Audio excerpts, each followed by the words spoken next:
Mr. Kharyal. Mr. Kharyal, the same question that I asked him.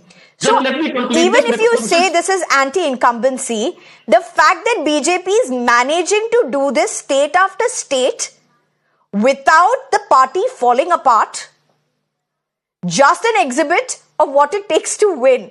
And I mean, you may say that it is anti-incumbency, they are not giving respect to their allies whatsoever, but they are managing the winning quotient. How do you look at that? Isn't that at the end of the day everything about elections? Not really. In fact, this would prove out to be the fatal blow delivered to the Bharatiya Janata Party, because it's not just signifying anti-incumbency. It's not just an indirect admission of failure, not just an indirect admission that you have massive anti-incumbency, but also that you lack candidates for the upcoming Lok Sabha election in Haryana, that you have to legit put forth a CM, incumbent CM in the race of MP election.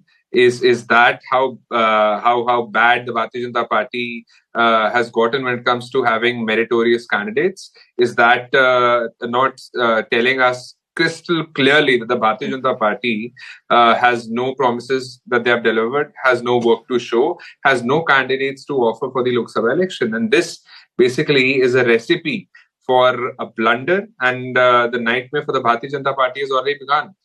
You see, ever since 2024 began, their electoral bonds, they have gone. The Chandigarh mayor poll, they tried to topple the democracy. Okay. They have lost that. The Supreme Court had to intervene. In Haryana, they have failed on all the issues. They tried to be unjust with the farmers, and they have suffered from this because of that, because they have been unjust to every single individual in Haryana. And not just that, I want to ask the Bharatiya Janata Party another question, because they didn't clearly answer all the previous questions that I asked in the first segment. My question is that Mr. Anil Vij, did he not perform well? Was his ministry not doing its job up to the mark? Is that the reason as to why he's been dropped? And all the other ministers... But he's still with BJP, and that's BJP's answer.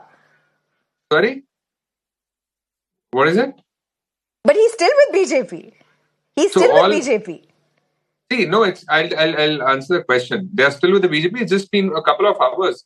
In the coming hours only, not even days, you'll see that very soon they'll be floating away like butterflies do.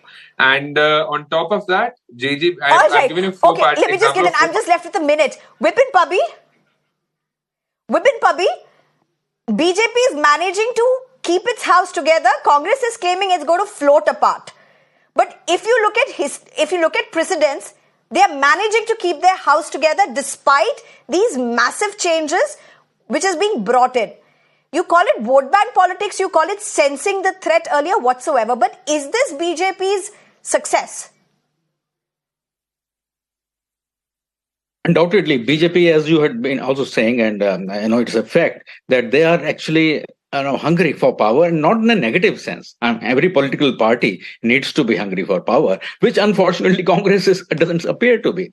And so BJP had been strategizing and had been thinking, and maybe they had, I am told they also conducted a survey in Haryana where they found that Mr. Khattar's image was not doing very well. So it was a very, very well thought out plan. And as part of their strategy, again, very well thought of steps had been taken because there were definitely reports that they were not doing well. On the other hand, Congress, it has been having all these problems of factionalism. There are 3 or 4 factions there, and there have been problems, and they've been openly airing their views. Unlike in BJP, where Anil Vij, although was known to be a strong critic of Khattar and definitely unhappy at not being made the chief minister, but he hasn't said anything in public as yet. So that is the difference between the two parties. All right, we're totally out of time. And you find it. Congress officers are, criticizing each other. I'm totally out of time. 30 seconds, Harinder Tayal. 30 seconds, I can't give you more. Okay, so one, Arshpreet says BJP doesn't have candidates to give, and Rahul Gandhi runs away from Amethi. Open challenge, and he runs away. BJP has enough candidates. All right. This is Okay, democracy. okay, we're totally out of time. Okay, we're totally out of time. Dharinder Tayal, Dharinder Tayal, thank you very much. Vipin Pubby, thank you very much. Harshpreet Khadial, thank you very much for joining us. This may not just be the last word from Haryana as of now.